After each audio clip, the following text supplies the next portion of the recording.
90后大叔在海边租房，天天钓鱼，1年都不上班，钱花完了怎么办？别急，今天带你们去搞钱。依旧睡到自然醒，整杯柠檬茶提提神，边喝柠檬茶边爬山，要对自己好一点。惯例攀爬摔下去青一块紫一块的悬崖，看着很危险，实则一点都不安全，不建议模仿。来得早不如来得巧，到达钓点刚好赶上网工收网。那咱不急，先解决午饭先。香喷喷的大鸭腿就是午餐，没网爽吃，下去就拿捏。中了，兄弟们中了！哎，有，中了 ，nice， 第二条，中了，他现在才发力，哎，可以，我的抄网呢？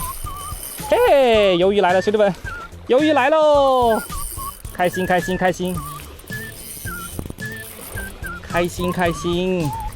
这又来一条，嘿，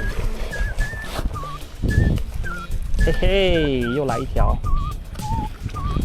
，nice， 又一条，兄弟们，又一条，第二条，双，这条1斤半，哦呦，可以有1斤半哦 ，nice， 啊，喷的到处都是墨水，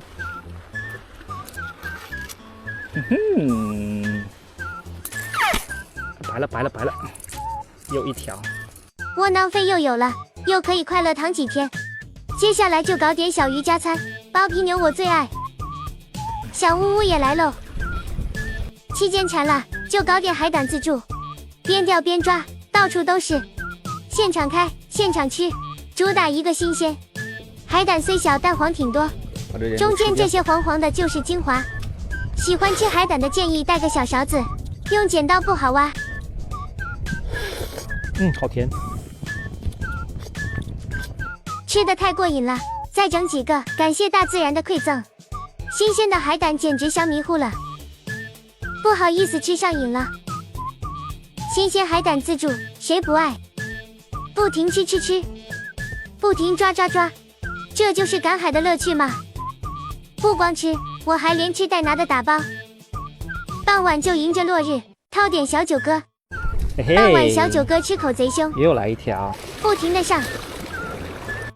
迎着最后的曙光，咱们把窝囊废换了。喜欢吃的鱼咱就自己留着吃，包皮鱼包皮太解压了。这鱼之所以叫包皮鱼，是因为皮长得跟砂纸一样，根本没法吃。这个砂纸吃不了，跟砂纸一样的皮。脱油。依旧穷的只能吃海鲜，由于换的窝囊废，加餐买了猪脚，省吃俭用又能扛1个星期。